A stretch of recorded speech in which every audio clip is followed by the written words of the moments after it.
I'm Doug Atkinson here at Solutions Review, and I want to thank all of our panelists and speakers for participating in this quarterly mini jam. These events have been wildly successful for us, helping to drive over 1 million subscribers to our YouTube channel. And of course, we are continuing to build the always-on community site at InsideJam.com, where you can connect with experts like you'll see today, along with colleagues and peers, and continue the conversation around enterprise technology. If you haven't already joined InsideJam.com, please do. And if you have, please invite a colleague to join as well. Thank you very much for being here, and enjoy this event. Solutions Review presents Inside Jam, an enterprise technology community. Hello and welcome to the fourth and final panel of the Q3 Mini Jam. My name is Jonathan Paula. I'm the Director of Multimedia and Events here at Solutions Review. Excited to continue our conversation on the soft side of AI as we bring in our last panel to discuss keeping humans in the loop, oversight, intervention, and co-creation. Raghavan, Asma, Dr. Atif, Keith, Pratish, and Soren, welcome one and all. It is a pleasure to have you here inside the Inside Jam. Welcome to the show. We're going to start off with some introductions. Rag, you've agreed to moderate, so I'll let you go first. 30 seconds or so. Tell the audience a bit about yourself. Sure. Thank you very much, Jonathan. Thanks to Inside Jam and Solutions Review. My name is Raghav. Full name is Raghavan Chalapan. Over 2 decades of experience in applied computing technologies, wear a lot of different hats: data practitioner, technology executive, advisor, tech entrepreneur, and a cloud and enterprise architect, and then cybersecurity specialist. I played different roles as an employee and consultant for Big Four consulting, small businesses and startups, and also being served as a chief executive officer as well as chief digital transformation officer and strategy officer for small businesses serving the federal government and agencies, and work very closely with business stakeholders and executives. Currently, I'm the CTO and executive VP at ByteSafe, a Washington, D.C. based digital privacy startup. Our focus is to work with the clients to implement compliance management solutions and more focused on security, and then help them navigate the privacy factors. I'm honored and excited to moderate a panel with such great subject matter expertise in our mini session jam today. Looking forward to an engaging and lively conversation. Awesome. Thank you very much for coming back and moderating today. Let's go to Asma next. Welcome to the show. Hey, thank you for having me. I'm Asma Pasha, a generative AI and decision sciences leader with over about 25 years of experience in AI, data, and digital transformation. My recent focus at PwC, Allegis, and other enterprises has been on building generative and agentic AI platforms, delivering co-pilots, RAG-based chatbots, intelligent automation across industries like healthcare, finance, legal, and recruiting. I bring both technical and business depth, from LLM architectures, prompt tuning, and vector databases to shaping AI centers of excellence and agile delivery models. I helped stand up their AI COE and deployed co-pilots into Salesforce and HR operations for many of my customers. Ultimately, I specialize in bridging C-suite strategy with hands-on engineering to ensure organizations move past experimentation and ship real responsible AI that creates measurable value. Thanks again for having me. Excellent. We're glad to have you here. Welcome. Dr. Atif. This is Dr. Atif Reed Mohammed. I'm the Chief Artificial Intelligence Officer and Chief Information Security Officer from the HITL AI. We are dealing with the Health and Human Services of USA, as well as Maryland Health, and few hospital systems across the nation. And we are the artificial intelligence solution for patients, providers, and the middleman, which is the social determinants of health. I'm in the industry for over 34 years. I have a PhD in cybersecurity from Canada and a PhD in artificial intelligence from the University of North Dakota. And you can Google me with the name right on the screen. Hi, everyone. I'm a data scientist. I've been building predictive models, machine learning statistics, a variety of them, for more than 30 years. Most of my career, I've been an independent consultant, but I'm currently spending a year in kind of a visiting scholar role at Darden School of Business at UVA. And one notable pit stop on my journey, I worked for a company called Cloud Factory several years ago, and they're a data annotation company. So that was certainly a time that I was focused on the kind of topics we're talking about today. Awesome. Thank you. Welcome to the show. Pratish, over to you. Welcome. So thank you for having me. I have 3 decades of experience applying technology to solve business problems.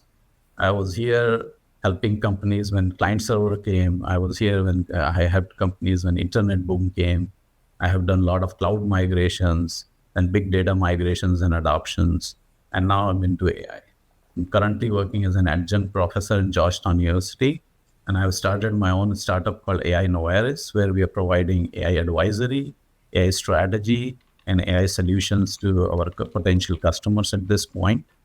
And with that, I'll hand back over to you. Thank you very much for joining. Last but not least, Soren, welcome to the show. Great to be here.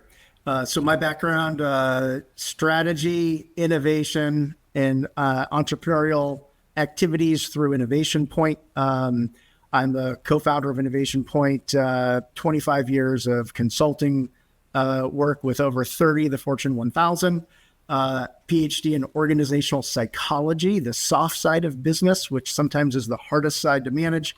I write for Inc. magazine, Psychology Today, Harvard Business Review, and I'm affiliated with USC's Marshall School of Business and the Center for Effective Organizations there as well. Awesome. Well, welcome one and all. It's great to have you here on the show. I'm excited to listen in on this conversation, but as I'm not qualified to talk on it, I will step out of the way and let Rag take things from here. Good luck.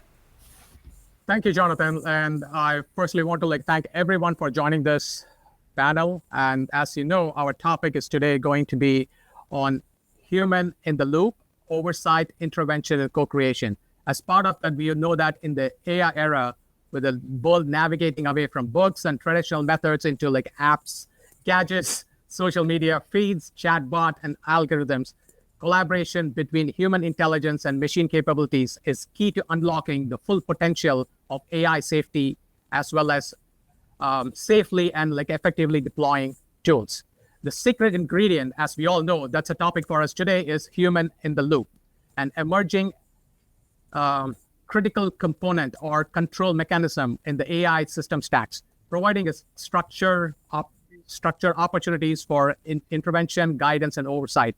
The question in focus for us is are we really prepared and ready to transition to greater automation with reduced human involvement? With that, let's rev up our brain cells and have a factual, up-to-date intelligence on the subject that impacts everyone from our expert panels. To kick off, let me start out with a few things in the questions. As we said, the first question is basically why HITL or human in the loop is necessary today and matters in the future as well. With that, let me throw this question to Azmat. I know, what role do human feedback loops or policy injection mechanisms play in the real-time prediction and correction? Great question. Let's take a step back. Why HITL, right? So AI autonomy is increasing, but so there are the risk in the blind trust we are placing on AI. There is algorithmic bias, discriminating in hiring, leading, or in healthcare if oversight is superficial. System drift, where models are changing subtly over time without human noticing. Accountability gaps, whether it's acceptable to regulators versus customers or society. So there's quite a bit that's happening. And in the last 2-3 years, the human in the loop has become much more of a popular theme while we go and discuss our customers, their AI architecture, what's their use cases look like and all that. So every time we reduce human oversight to a checkbox, we are outsourcing not just the decision-making, but the accountability. That's where the trust begins to erode. So human in the loop is more than ever needed right now. Absolutely. That's a great point, what you made. Let me throw this to Dr. Atif. What are the key approaches in the human in loop AI and AI agentic architecture, as well as what type of interaction that you see that we should have practice in real life?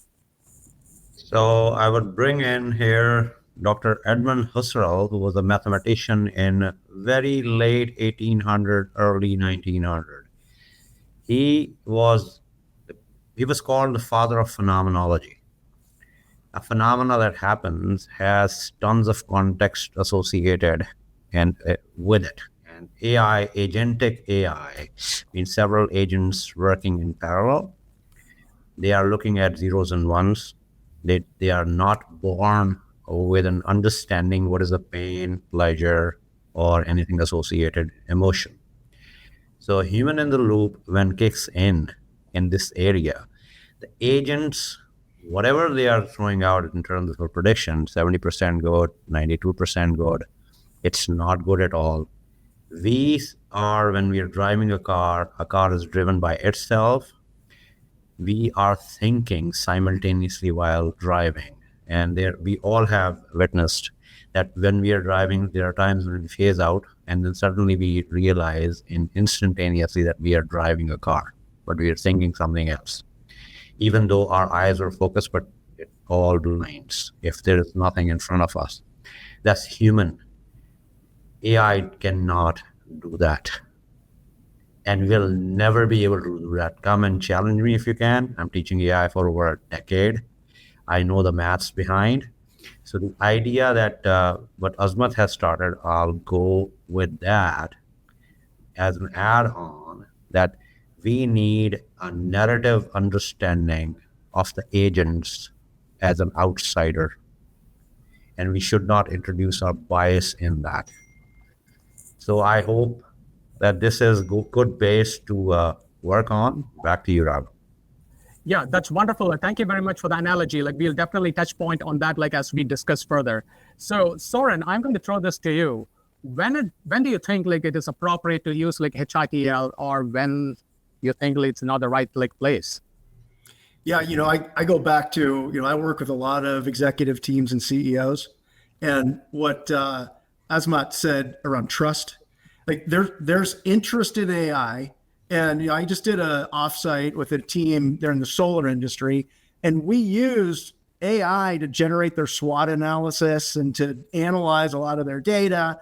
But at the end of the day, that executive team wasn't going to let the AI decide their strategy. They wanted their own judgment. They wanted their own connection making.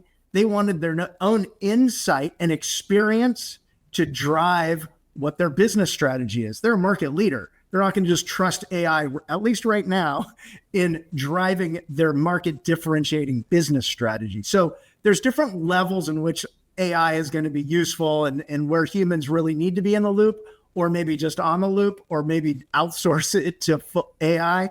But right now, the strategic decisions that executives want, there's definitely a role for human beings and people and judgment in there, and creativity.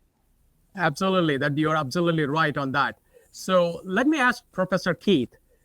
I know data drives a lot of things. I know we need to make like a lot of preparations, but at the same time, how can like metrics be made like effective to evaluate the performance and both the automated as well as the human components? Well, there's so much data capture that goes into all of this, and I was as we led up to today, I was drawing a bit of attention to this. I'm always encountering professionals that use AI on their phones every day, but when I talk about the huge cottage industry of annotation that feeds into things like autonomous vehicles and so on, it takes an enormous. Estimates are that it's in the millions worldwide. Really, it's a question of how many millions that are drawing boxes around things like a bicycle or a pedestrian or a stop sign. And not only is that happening before the models can be built, to your point about success metrics, even if because of the nature of the stakes involved, a company feels as though they can deploy a model without the kind of direct interruption and oversight that Soren was speaking to, which clearly in that use case is absolutely necessary. But if it's, let's say, marketing, recommending a book or a movie, the famous use cases, you might not have that kind of interruption and direct insight, but you still need a feedback loop from what ultimately happened with that purchase, or was that a positive outcome, to go back so the folks that build these models can take that improved data and build the models again. So it's a huge ecosystem of people and feedback loops. And I'm finding that it's so complex that usually there are different specialties. The folks that are building the models aren't necessarily the ones that are overseeing them and deploying and so on. And that whole system has to work together. Absolutely, you're right. And with that, like Pritish, I have one of the questions that like it'll be like closing the loop for this question is, how is HITL you see as evolving with AI-driven systems? So I think there are certain perspectives to look at. One of them is I see AI agents being part of the organizational chart. So now when we have the org chart, we have humans and we have AI agents. They're all part of organizational chart. And in this case, your human is the supervisor. HITL, HOTL, they are the supervisors. Now they have an employee called Agent AI or Agentic AI who's going to perform the duties, but they have to keep an eye on what's going on, where the red line is, and where to get engaged. So those definitions of where to get engaged, where human would be in loop, etc., is one of the things that has to be defined upfront. And I think I agree with what everybody said. It's a complicated loop. However, if defined upfront during the phase of design and during the phase of testing and execution, and while training the models as it's required through feedback loop and dashboards for supervisory, I think HITL and AI agents working together in collaboration would be a success. Perfect. Like you said, right, and then you connected all the dots, so everybody was sharing with us. With that, I would like to jump into what is the intervention component for this. A lot of intervention, everything happens. So I would like to throw this question, Azmat, what do you think, how do autonomous AI systems function today? Are they truly independent or guided by tight rules? And why do you think these rules are important, and how HITL is going to play a big role? Pretty interesting question. So pretty much you should look at machines don't bear moral or legal responsibility, right? Humans do. So organizations just can't be hiding behind AI decisions. Regulators, courts, and the customers expect a clear chain of responsibility. So how we will bring in more rigor is getting that RACI model going. I mean, just done about 3 or 4 engagements in the last 1 year where HITL played a very important role with responsible AI and all that. So we had to do RACI models which define exactly who is responsible, who's accountable, who's consulted, and who's informed. What is the sign-off clarity on AI system, or if it's a credit risk monitoring in a financial industry, who approves a loan, who diagnoses a patient in a healthcare, or what screens a candidate, right? So at the board level oversight, not just the CEO signs off on the use cases and say, hey, AI is here to stay, but you saw the recent MIT study where 95% of the Gen AI cases were, not successful. But then the reason behind this all is basically there's not much governance, right? And I think the responsible AI concept is now more making inways. A lot of folks are implementing responsible AI, following National Institute of Science and Technology's 2.0 framework. So that I see that quite a bit happening. So I think more answering to your question is you have to allow responsibility just not vanish in the gaps between human and machine. Shared accountability needs to happen more so than ever. Very true. Accountability and governance is key part when implementing any AI solutions. As everybody has been sharing at the very first outsiders, we need to be very particular and clear by having the good framework set up. With that, let me ask Pritish, what do you think some of the steps required to make a human integral part of evaluation as well as some of the outcomes? And when do you think humans should intervene when it comes to AI implementation? So I'll just continue a bit from where Azmat left. So with that recent MIT study where it said 95% of Gen AI implementations have failed, to me, the way I looked at it was that if you open up the hood, you will see the reason that the Gen AI implementations have failed is because that's what explores and explodes and it lets you know where human was supposed to be intervening actually in that process. So having said that, some of the research that I was doing in the background on that particular, the report that came out was looking at where human can come in loop and actually try to fill in the gap. So some of and this is based off of experience from my corporate world as well, is that when you enable humans to work with agents, AI agents, you need to provide them a decision support system. You need to provide them resources. You need to provide them dashboards. You need to provide them tools to provide feedback, which actually goes in, and then in next round, the agent learns and improves their outcomes. So I think there's a process of how to bring in human in the loop and prepare them for tomorrow is basically requires them to be trained, provide them with decision support system, provide them with necessary tools and technologies, etc. Very, very nicely put. Soren, like I know you mentioned about like how the executives like not only just like sign off like some of the things that you share when you present as part of being a psychology PhD in psychology.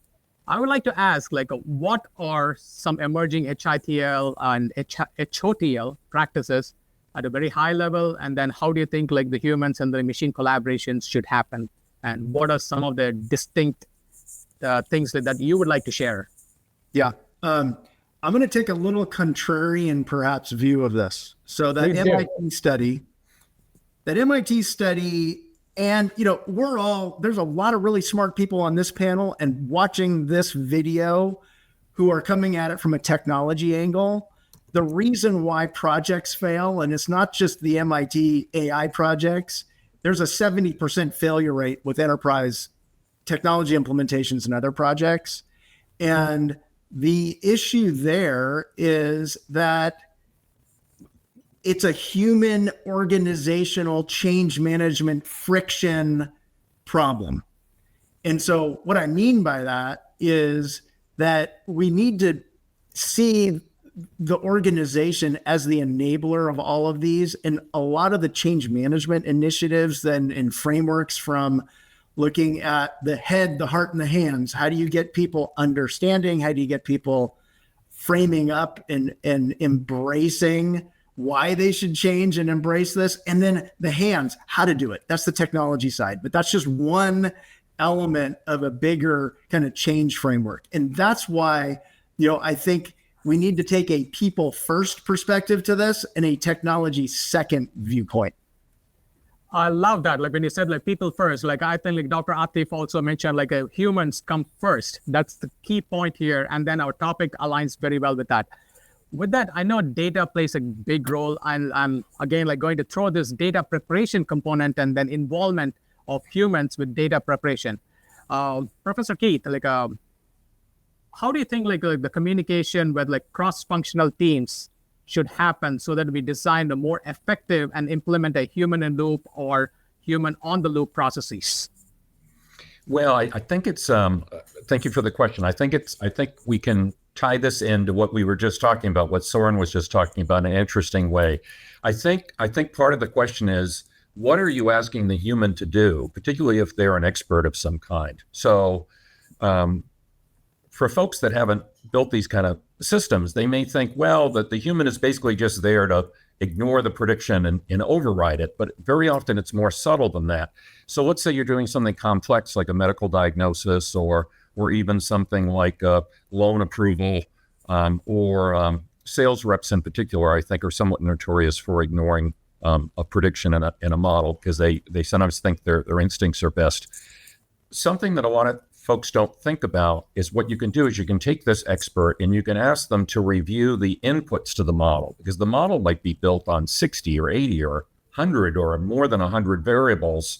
There may be a mistake in the inputs, and that expert is in a unique position to do that. In contrast to looking at a model that's been built with 70, 80, 90 input variables and in the heat of the moment, basically just say, do I agree or do I disagree with this model? I think better perhaps to have them examine that input data and see if possibly there's a mistake in there, and that's why they're surprised by the prediction. You're absolutely right. Like data not just like helps you predict it, but you need to be at least the accuracy rate should be in like close to what everybody is looking for. That's the reason a human intervention or a human hand is really required. With that, like I'm going to throw a big question, since Dr. Atif mentioned about like driving cars and then how things are not going to be different. I know he teaches about AI. So what an organization should shift or somewhat from the traditional to the autonomous environments? How do we implement like oversight in practice beyond technical things like trust, regulation, transparency? And how one should go about designing a more practical HITL oversight so that these mechanisms fall into place and really start working? So, as a NIST advisory panel member, which I am on behalf of Capital Technology University in DC, we had a chance to look at the robotics, because technically an autonomous car is a robot. And it's not there yesterday, day before yesterday. It's a while back. In 2007, when I went to MIT, I saw the first self-driving car, which never came out. It was just in the Delta Tech labs at MIT. So the idea that we had established over the years, and when I was reviewing the NIH and Health and Human Services robotic process automation incorporation of the large language models, we had to bring in the guardrails. And those guardrails are based on the Q-learning. Q-learning is a artificial intelligence machine learning technique, which is technically establishing a question mark, whether this is 0 or 1 or none of those. And that's where Q-learning enters into quantum computing arena. I'm not going to go into details. However, the question that you have posed, how we can establish the trust. Trust comes with the phase of training. We have learned over time 80 and 20%. That 80% you don't touch the data, 20% you start testing, trials, and then training, then take another 20% and check your theory, which you have applied in terms of some foundational models. Since we are the large language model arena, we have to make sure as a human in the loop that the results are matching, are within the given bounds, not excelling or getting out. That's when we apply guardrails. When the guardrails are necessary and human is the one who has to make a call on that, whether it's a good to go, a robotic process should take over from here, apply some foundational model, large language model, and see where the next 20% takes us. Now we are in the pre-deployment phase of any of those agentic AI. Hopefully this suffices your question. Back to you, Raghav. Sure, you did share the right information by saying that framework foundation is very key. And then we set it up, as we all know, we are all implemented, but it is very critical for us to be very precise before we start seeing value for this. Wonderful. So let me ask Azmat, the cost and limits of oversight using AI systems. How can organizations address these ethical considerations on potential biases? Since you mentioned in your first question was a bias. And I would like to know how AI automated system should function through HITL or human oversight. What are your thoughts?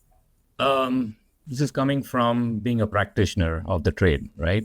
So it's no textbooks here. So pretty much HITL cost is not going to be very verbatim. You're not going to see it very direct. It's going to be hidden cost, right?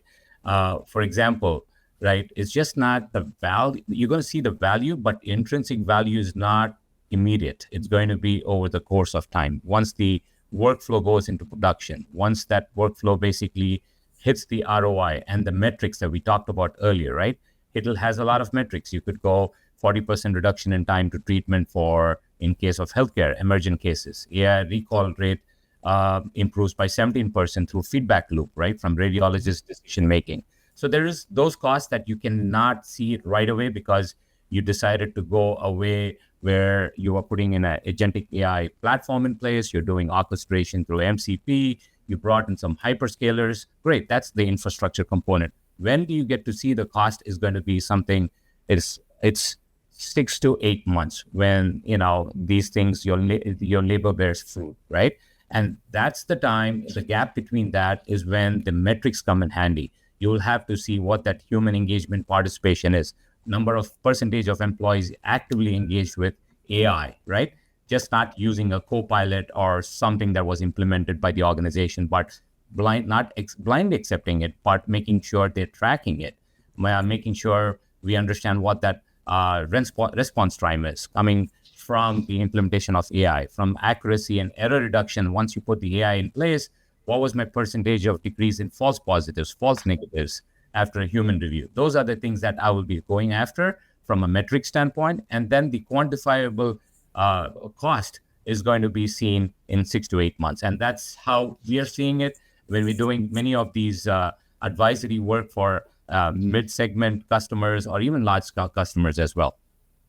Absolutely. Like I would say like anywhere between 12 to 18 months, like you nailed it, like saying that 9 to 12 months would be the right appropriate time frame for us to see some kind of a ROI return on investments and things like that. Perfect.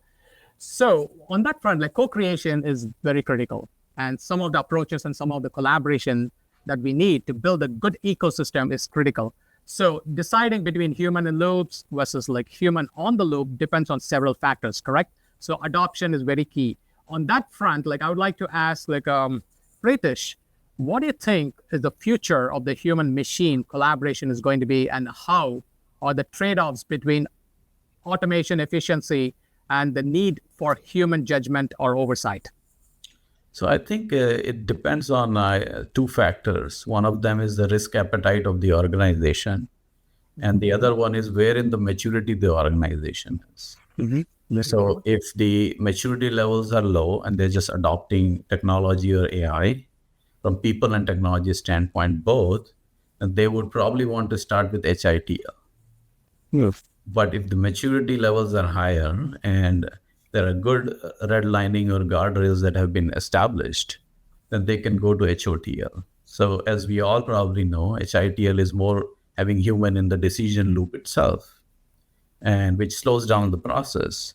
But HOTL is where you could rely on automation from AI and actually only provide the supervision or the oversight. And, there are two different things. However, I don't see organizations going either left or right. There will always be a hybrid of HITL and HOTL whenever it comes to the point of actually practical implementations. Because I think, as somebody said in the conversation before, anywhere there is a strategic decision to make, any critical decision to make, it will always be HITL. The human will be in the loop for that process, decision making, etc. And wherever the process can go on all by itself, that's where I think HOTL will add value. So I see that as an hybrid approach based on various factors that I just discussed. Over back to you. Wonderful.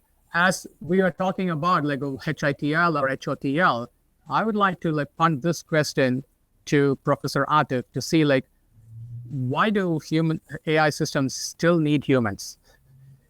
Exploring in the human in loop system. I know it's going to be something you're going to say robotics, and that you already kind of answered it with your first question, but I would like to get a little bit deeper. So HITL in reality that I have applied at Health and Human Services of USA as the Psychoant AI or HITL AI's mother small language model. The idea of HITL is accuracy improvement rate, number one. Exception handling efficiency is number two. Data labeling throughput and model feedback and integration time. So all of that, what Azmat said, I would like to add here as my next point, that we have either the positive response or the negative response, or both positive and negative response simultaneously of an answer that is coming through any agentic AI whatsoever. The last not the least is neither positive nor negative response comes. And this is standard gate recurrent unit that we use. Again, Azmat put it very nicely that as a practitioner, and me as a professor and practitioner combined, I look at all these KPIs, the key performance indicators. And when we go with HITL, if we are not bringing a human or few humans, like at Health and Human Services, we ask them that hammer it with all the questions that you have. You can ask it and then tell us, what do you think as a human? Is it good, bad, ugly, or something else out of Mars? So the answers gave us in our small language model, which we wrote because they were not willing to spend money on tokenization and all that for Anthropic or ChatGPT or whatever. So that allowed us to apply standard natural language understanding, processing, and generation. And I just shared with you a few of those KPIs. I would rather ask Soren, Raghav, I know you are the moderator here, to add something here because he's a psychologist among us and he knows better, in my opinion. Anyone has the right to do it. I think you read my mind. Like I was actually going to throw the next question to Soren for sure. So Soren, I want to take a practical approach, and then I want you to kind of see what are some of the ongoing or improvements that we can address, and also turn a twist of saying that some of the ethical concerns, with not only the psychology being something behind it, and how do you think one should handle not only organizations, even individuals? Well, what Atif was talking about before around engagement, I actually look at as how do we engage people from the start? So for example, it was Gallup, I think, did a survey that basically looked at all the companies adopting AI, and only 30% of those companies, according to the people who were surveyed, had any kind of AI principles or guidelines. And people were just left to kind of figure out what's appropriate or not to put into GPTs, and is it private or not, and what's competitive intelligence that you should hold back versus it's so. I think that from an engagement standpoint, we need to help people understand the guardrails. That will create engagement, and it'll create comfort and trust in the systems that will allow people to either be in the loop or on the loop, or let the loop just happen so that there's trust in the technology. There's an old model called socio-technical systems theory, which is basically you need the social system and the technology to be married up.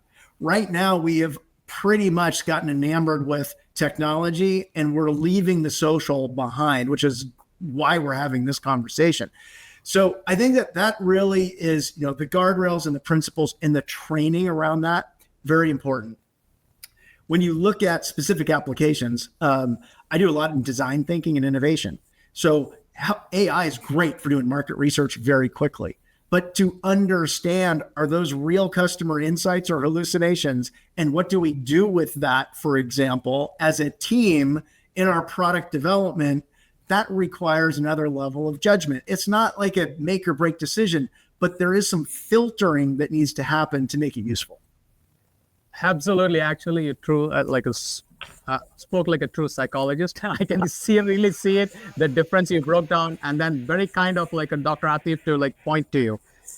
I do have the question for Professor Keith. Professor Keith, data is very important. We all know that data is golden, everything, it's oil, whichever way you want to frame it. How can we ensure that humans in the loop have appropriate data and also that could guide them to make consistent and good ethical decisions? Well, I want to answer this in a way that kind of keeps the conversation going, because so many important points were made. I loved Soren's point about socio-technical systems. And I think everybody on the panel feels this way, if we include machine learning models, which we haven't stopped doing under the umbrella of AI, I think you can argue that to some extent you've always got a human in the loop. Obviously, there are so many terms. I was actually before the panel today looking up just the enormous variety of terms: over the loop, on the loop, and so on. So they can differ in the details. But take a classic use case like insurance fraud. It's impossible to have a model like that doesn't have the kind of socio-technical system that Soren was describing, because somebody has to physically, usually an ex-cop or something like that, has to physically get in a car and drive out and explore this. One noteworthy project that I was on was staged accidents. That's when cars go through a red light on purpose, and there's a whole complicated fraud surrounding that. So absolutely, that is generating data. And then all that data that comes after the prediction that helped to determine whether that investigator was going to get assigned to the case continues to generate data, and all has to find its way back to the data scientist or whomever it is that's building that predictive model. I also want to pick, there were so many wonderful comments earlier. I wanted to revisit one briefly. I think it was Asmith that was describing this, that because of this data capture that's necessary, you can expect your workload to temporarily go up. And I always warn clients about this. They're often surprised because they think, oh gosh, we're going to build an AI model. We're going to need half as many people to do this. But because of that feedback loop and that data quality process that I was describing, often in the first several months or longer, you actually have more person hours going into this as you adjust and fine tune the models. Very true. Like as you mentioned about the fraud happening in the insurance business and then accidents and other things are recreating. I have firsthand experience because my father just ran into something where he was not at fault and then things happened. We had to really prove, luckily for him, since my wife was with him, so they took wonderful pictures and then also where the cars were parked illegally and everything. So we were able to prove, even the investigator was very impressed with that. So I really like your analogy and things like point. So I know like a human in loop systems are no longer just theoretical.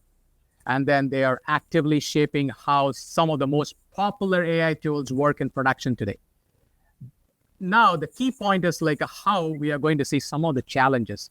I would like to hear each of the panelists to kind of like maybe take turns, or I can like call out names and say that like, what are the challenges and what are the benefits that we really see? I know we did touch some of the areas, but I would like to start with Pritish.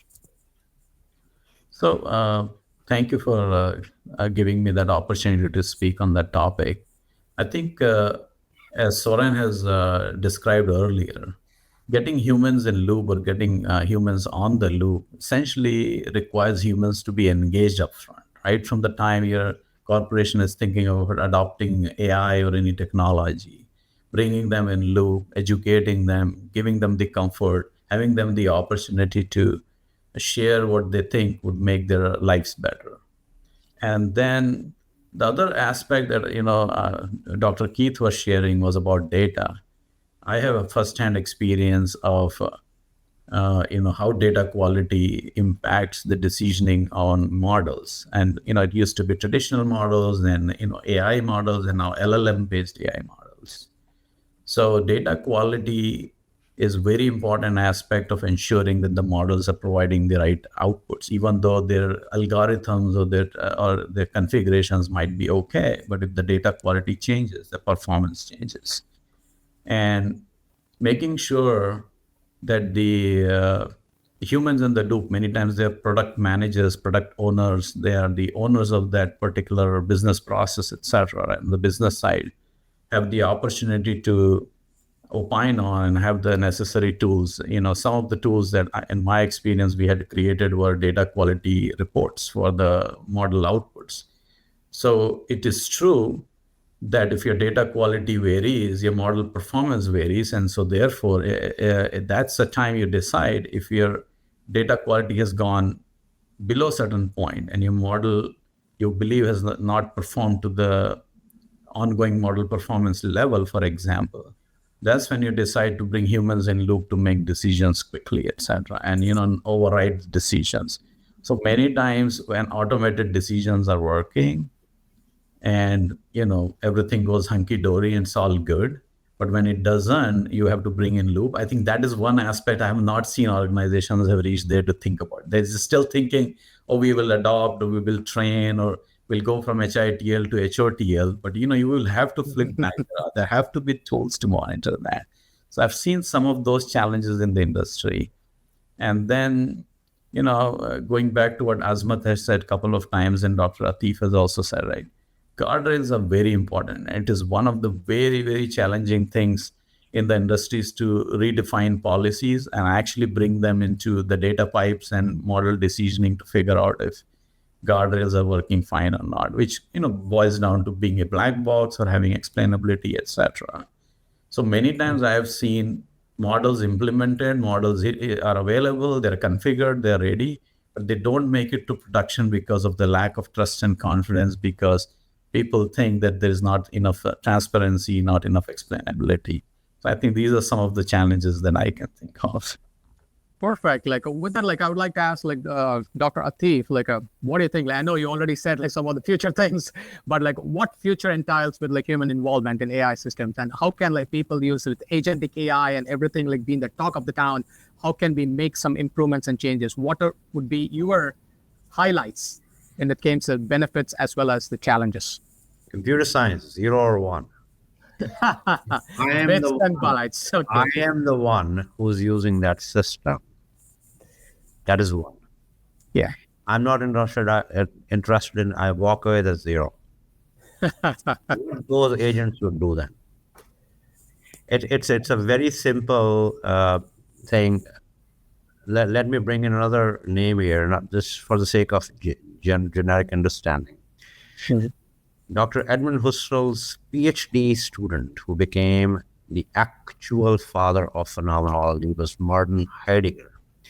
And he wrote a book under the assumption of narrative and studies associated to narratives and phenomenology. Phenomenology, a phenomena changes t plus 1, the time plus 1, the phenomena changes. And then we change as a human with it. So when we look at that baseline phenomenology, we remain as human outside of that phenomena. We can bring in our own understanding and try to understand it. That is human in the loop. Human on the loop, where we ask, now change the phenomena according to this way, as good old prompt engineering that came with the chat GPT in 2021. By the way, I was part of the OpenAI earlier 2017, 2018. I was teaching this GPT 0.5 and 1 point something at the University of North Carolina when I was a professor of AI there.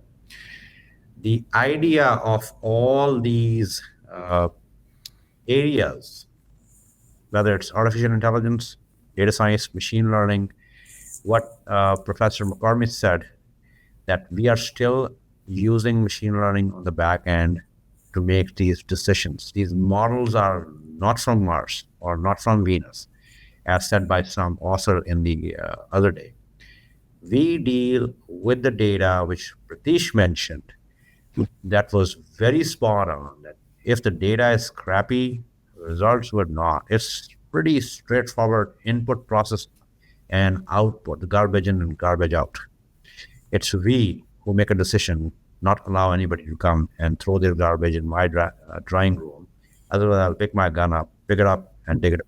And that's the human in the loop and on the loop simultaneously. So you can position that. Back to you. Very, very true. With that, like Soren, I would like to like kind of like ask like what are the areas that you have seen? I know you mentioned about like different industries. Which industry one should like really start using the HITL more? And then how do we progress so that I know the customer service industry uses a lot of chat GPT stuff and other things, but HITL is being like kind of lost in the loop to me. So how do you think like we should like integrate them, and which industry you would point? Yeah, I'm going to answer your question maybe in a roundabout way. I've been doing a lot of work with some platforms that are vibe coding or integrated development environments like Lovable and Replit, and building apps using those platforms. They are constantly updating their own AI, which requires me and my team to relearn the entire platform essentially.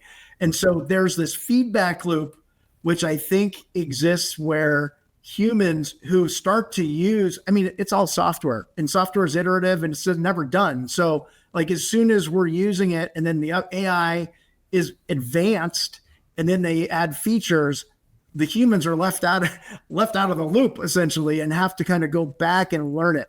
So like those IDE environments are going to scale AI so that anyone's a developer. And what that means is everyone who's using those needs to start thinking like this, so that when they build apps, and we're building multiple apps, we have to think about humans in the loop or out of the loop, depending on the kind of the level of data and decision-making that's required based on the workflows and whatever's going on. So it's this mindset shift, But I think the vibe coding and the IDEs is where it like fundamentally, that's an infrastructure play where it all needs to start. Excellent. Like, in fact, like I just wrote an article on vibe coding, as well as I know Professor Atif touched about like quantum computing. I'm going to like throw this to like both like Azmat as well as like Professor Keith. What do you think like the progress with computing power is more critical? And I know zeros and ones, like Professor Atif like keeps mentioning, that's bits. Right now with like quantum computing, where do you see AI really fits in? Asmat, if you could go first, and then Professor Keith, if you can like piggyback on that, that'll be wonderful. Thank you, Raghav. So I think that was the 1,000-pound gorilla in the room here, because we're forgetting one thing. We talked about data, we talked about HITL, we talked about HOTL, we talked about guardrails. We're forgetting that there is something called architecture. Right? There you go. That's the reason I threw this computing part to you first. Yeah. So whether it's a financial customer, a health, life sciences, or pharma, pharma is leading the pack on AI. The number one problem, I mean, this is a question I asked one of the CIOs last week. If I give you $1 million, you have 5 use cases on AI, and what's the number one place you will spend money? Is it resourcing, infrastructure, or whatnot? And his point out answer was, I need more GPU tokens. Okay. So basically, from an architecture standpoint, you have to build your AI pipelines with the understanding that you are going to be setting up for future with API-based checkpoints. MCP is becoming very common, right? With agentic AI orchestration. So they have to think about APIs. Everything is about API nowadays with AI. So that's one. Then there's another important thing, telemetry layer, right? How do you track both machine behavior and human corrections? And then you'll have to understand HITL shouldn't be in a single point of failure. A lot of folks are just relying on AWS. Oh, I have one zone. If something falls back on, then I'll have CrowdStrike, those kind of things. But you'll have to build redundancy within your infrastructure in case, your oversight needs to be distributed. And then the biggest thing that we need to think about that when the models fail is the versioning, right? I mean, I had another customer talk about RAG. The RAGs are not working out well. The vector search is not working. Pinecone is not working well. So there's human augmented and fully autonomous decision that needs to be made, because the architecture has to be very synthetic driven, right? So that AI agents are able to simulate, and human oversight is being able to provide that supervision. So there's a story of that digital twin, right? HITL and HOTL are going to be hybrid, and they're going to coexist no matter what you're going to do, right? Yeah. So it is not just going to be, we might not call it, maybe the practitioners or the guys in the trenches who are doing this from a binary work, like Dr. Atif said, it's always going to be 0 and 1, but it has to be a hybrid. HITL and HOTL are going to coexist. There's going to be a right balance, and architecture and infrastructure is going to be very, very key for anybody to succeed. If you're a startup, you have a $5 million idea to take a product out there on the market, you will have to spend 25% of that $5 million that you have literally on AI and the platform. And the platform that you choose has to be there for at least 2-3 years. Although our technology is changing in the AI space, the platform has to be there. Absolutely, you're right. Like with that, we are pretty much on the top end of our Professor Keith. I'm going to give the last thing to you before we pass it on to Jonathan. So your thoughts on echoing like what Azmat shared. Well, if the question is, if we're still talking about quantum, then I think I should defer to Dr. Atif. If we're kind of getting into final thoughts, I do have some additional things that I wanted to say, but if we're going to stick with quantum, I'd like to pass things over to him. Why don't you share your final thoughts, like in the when the data and some other things, and then maybe take 30 seconds, and then we'll pass it on to Dr. Atif. Great, I'd be glad to, because there is something I wanted to bring up. You mentioned challenges earlier, and there's a fascinating use case that I came across some years ago of looking for disease in fish farms. So they were all swimming around a undersea camera capturing video. And the challenge that I want to mention is that I don't think that data science and computer science education has caught up with this, because on a project like that, you're going to find certainly a PhD marine biologist that's an expert in that, and you're certainly going to have an expert modeler that's building the machine learning.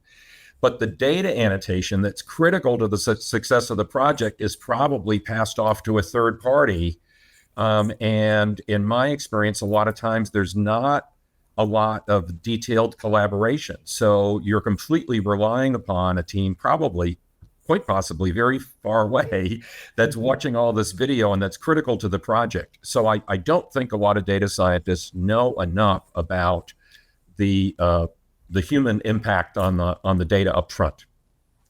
Absolutely, you're right. Like before we I think we are at the top end of the hour. I want to just stick to the time and other things. Like Professor Atif, I would like to definitely get your thoughts on the quantum computing. If you could give in 30 seconds, I'm sorry to push you to this before we start coming up with the closing remarks. That would be great. No sweat. As a quantum computing professor and doctoral chair at Captech, the compute is going to change drastically the day quantum computer will be available for a person like me or Azmat or our rest of the panel equally. That's a whole different ball game. There is always a third way that we look at as a human. So 0 and 1 is computer, and what's next from that? That is where quantum computing will kick in. Since at this moment we are on a certain topic, so my idea that I like to share with you is focus on human AI collaboration, scaling ethical, explainable, and adaptive systems that augment, not replace human. Back to you. Perfect. Like you closed it at a very good point. Human as well as machines working together and collaborating. And as one of the final thoughts before we pass it on to Jonathan is what's becoming clear hearing from all our panelists is this. The goal is AI isn't replacing humans. It's to work with them. We all know from experience that the AI can do a lot of things on its own, but it still needs help, guidance, intervention, and oversight. Keeping humans in the loop makes AI not only smarter, safer, and more useful. Okay, thank you very much for all the details that you shared. I'll pass it on to Jonathan for us to kick off for the final end. Excellent. Well, thank you all. It's been a great conversation to listen in on for the last 57 minutes or so. But with our remaining time together, I'd love to invite each of you to give some self-promotion to our audiences on LinkedIn and YouTube. Soren, we'll start in counterclockwise order. We've got to keep this brief, so 15 seconds. Where would you like to send the audience? Yeah, so innovation-point.com, my consulting firm, we help build AI-powered applications, but also do business strategy with an AI focus for teams and organizations. Awesome. Thank you for joining us. Appreciate it. Pratish, you're up next. Where would you like to send our crowd? So I teach at Georgetown University Innovation Management and AI Strategy. And for AI Novaris, I do AI strategy and AI implementations and use cases. So, anybody can leverage that help. Excellent. Thank you very much. Keith, over to you. Well, I'd encourage everybody to follow me on LinkedIn. I'm very active on that platform, and also LinkedIn Learning. I actually have a couple of dozen courses, including one on human in the loop. Well, Cyquent.com or healable.com, you can find me, or simple Google me using my name right on the screen. Thank you. Quick and simple. Love that. Azmat. So as we move towards more autonomous AI ecosystems, one thing remains constant, the irreplaceable value of human judgment. And I'm always there on LinkedIn. I'm a chief advisor for many firms, and I'm also with Forbes Technology Council. So please reach out to me if you want help with your use cases, anything that comes up with emergent technologies via AI or HITL. I would love to exchange ideas. Thank you. Thank you very much. And last but not least, our moderator. Sure. Thank you very much. First of all, I want to thank Solutions Review and Insight Jam team for bringing together this elite group of experts. And also want to thank the panelists for the insightful discussion. And it was very interesting to learn their point of view. And the best way to get in touch with me is via LinkedIn or through my website, info at byte-safe.com. I would be more than happy to be in touch. So let's keep the engine running and the lights on. And humans do need to be involved with any AI-related decisions. Back to you, Jonathan. Excellent. Thank you very much, one and all. Appreciate your time and attention. If you'd like to learn more about enterprise technology, we encourage you to join the conversation happening right now at insightjam.com or subscribe to our YouTube channel for weekly podcasts, panel highlights, expert advice, and a whole lot more. Speaking of which, coming up in just a few short minutes, Our next expert keynote to close out the Q3 mini jam, Tim Sanders discussing empowering the new architects of AI adoption. That will do it for this panel. So thank you very much, one and all, for joining me. Until next time, have a great day. For video highlights, replays, and more, visit insightjam.com.